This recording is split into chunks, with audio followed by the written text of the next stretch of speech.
Next up, we have City Fulham. So I think, just when it comes to, it's always a more interesting game if you're a top team like City's playing. Are Fulham going to be a walk in the park for them? 16-1 suggests so, but they prove pretty difficult for Arsenal. Look, I don't think Fulham are going to be beating Man City. Yeah. I don't think they're going to draw to them either. But, how much do you take from their performance against Arsenal last week? I think it was, in my opinion, one of those things where Fulham played really well, but I was also disappointed in Arsenal. I think that Arsenal couldn't really... I don't know, it's strange that they went from dominating teams last season to every game so far this season. They haven't really been 100% in control or putting teams away. Their scorelines have been really close. They've been going 1-0 down. They've looked shaky.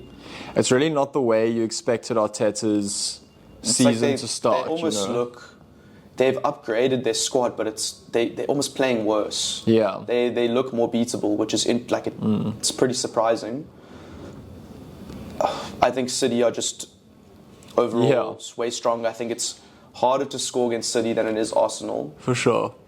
So I think that City are going to take this one 3-1. But also I think it depends with Fulham. I know that João Paulinho played really well against Arsenal, but Bayern are trying to buy him.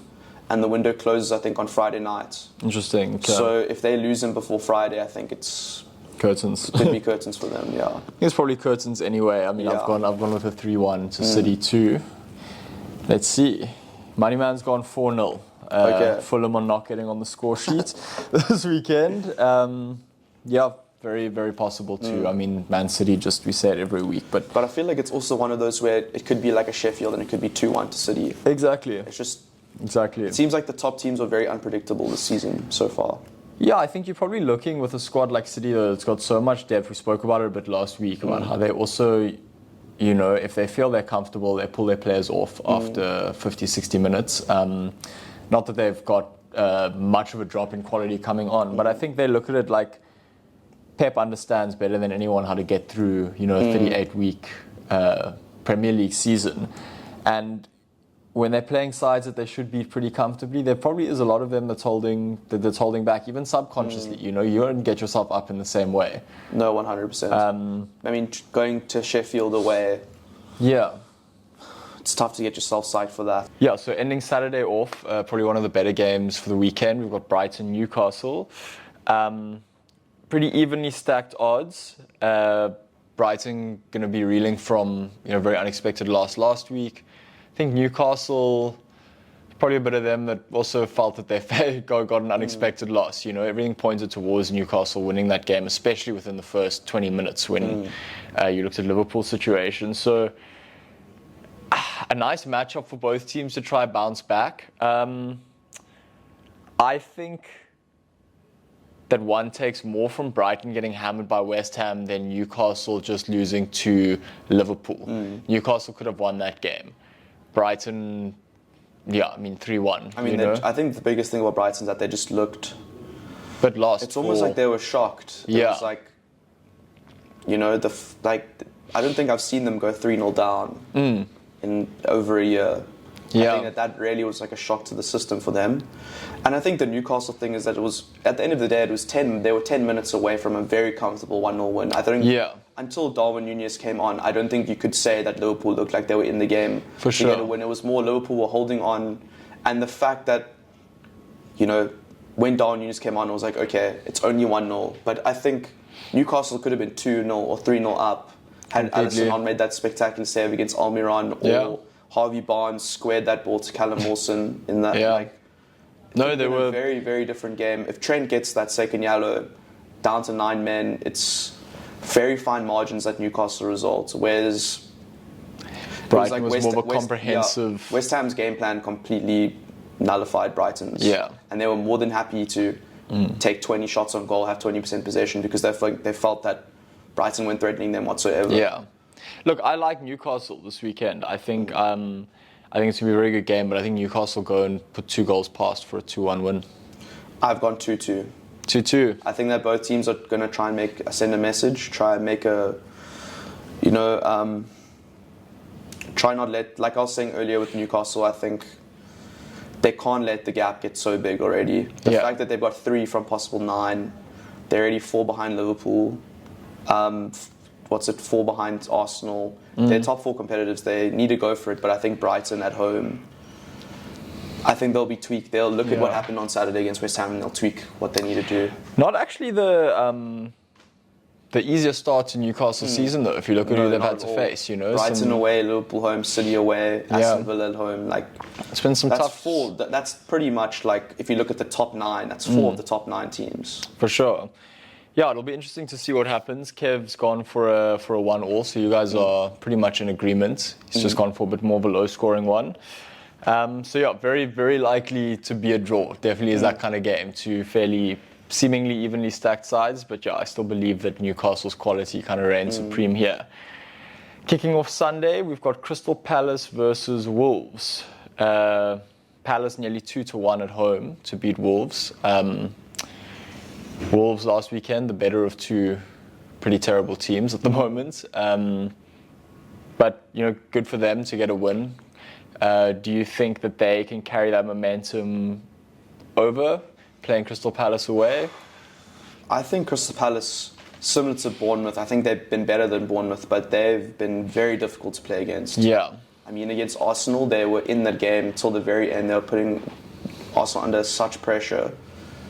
I think at home, the Wolves haven't been great this season overall. They haven't been great. I mean, first game against United, they did well, but they still lost.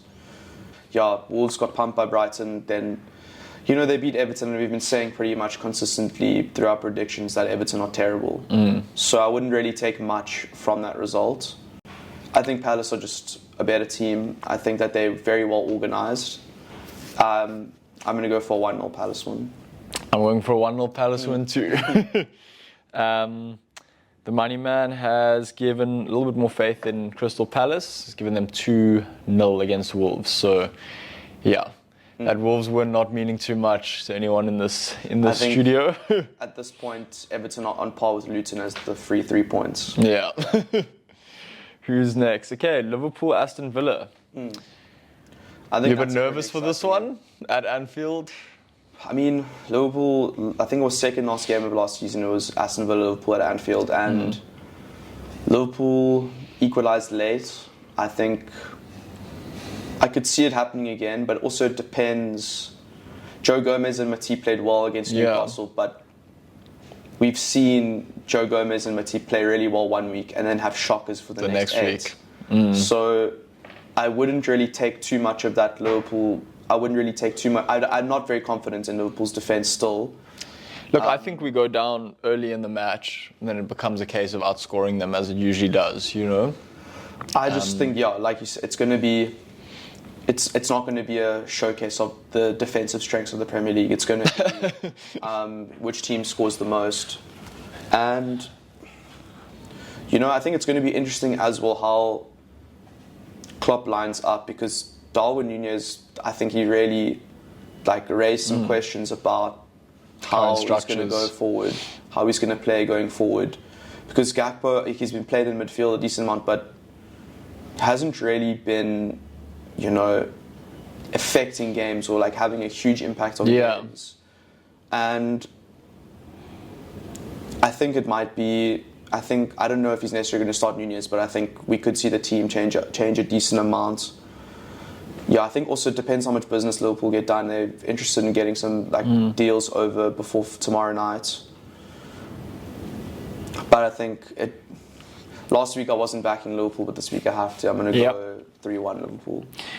I'm going to go 3-2. I feel like we stay in control of the game, but the scoreline maybe doesn't reflect it as much. You know, I see Aston Villa getting an early goal, us going up, you know, and then potentially scoring a late goal in the match. So I'm going to go 3-2. Interested to see what...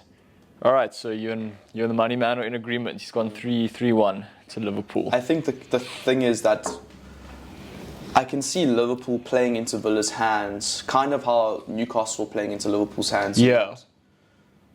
We just we're so vulnerable already to the counter, and I think now that they have Diaby, who's very quick, Ollie Watkins has been a menace this season. I could see Liverpool, Alisson's going to have another man of the match performance, I think. Yeah. because I feel like there's going to be a lot of occasions where he has to dig us out, like he did against Newcastle, or like he has been doing. So, yeah. Final game of the weekend, a few years ago, probably would have been considered the game of the weekend, but Arsenal and United have not looked like the sides we expect them to look like at the start of the season. Should be a great game nonetheless, just because of the quality of players in both squads. Arsenal hosting United, very heavily favoured. United are 4-1 to win, Arsenal 1.75. So, what do you, like you said, United scraped it by last weekend, Arsenal drew. Arsenal arguably have had a bit of a more steady start. Do we start seeing a little bit more cohesion come the fourth game week, though, especially in a squad like United's? There's been a lot of, I know, chats on like social media. This game's like almost season defining for both teams. I think it's obviously way too early to say that, but I can see why they're saying, like, why that's the narrative, because both teams have been pretty underwhelming, and if United can come back and beat Arsenal, it kind of, sets them on a trajectory where it's like, okay, they had a shaky start like last season, but they still have the quality and they're still capable to beat a top side. Yeah. Whereas Arsenal, if Arsenal lose, it's almost as if they've regressed. Yes. Which is like an interesting... Yeah, it's an interesting context that they both come into the game with. Both teams, obviously Arsenal, I think they're the biggest spenders this season. Well, this window they could be the biggest spenders, but besides Chelsea. Besides Chelsea, yeah. But, and it doesn't seem to be, it's almost as if it's like their game's shackled. They're struggling to play that free-flowing game they were playing last season. And I'm not sure...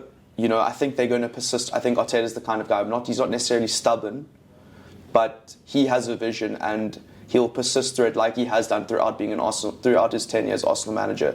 He has had a vision of what he wants to do, and he will go through the difficult patches to get it right. So I think he'll persist with that. The interesting thing is that how do United... Because United, even though they scored 3 goals against Forest... They've been pretty blunt going forward this season. I don't think they've created an insane amount of chances. They've been easy to play against. And I think that, I don't know, I've gone 2-2 for this result. But that's purely because I can see both sides, Well, I can can see the positives from both sides, but I can also see the negatives. Yeah, I can see United getting a penalty as well. So, an Arsenal red card. Something like that. And I think I'm going 2-2 as well, with only one well-worked goal from either side. MoneyMan has backed Arsenal, I believe, to win 2-1 at home. Which is very possible.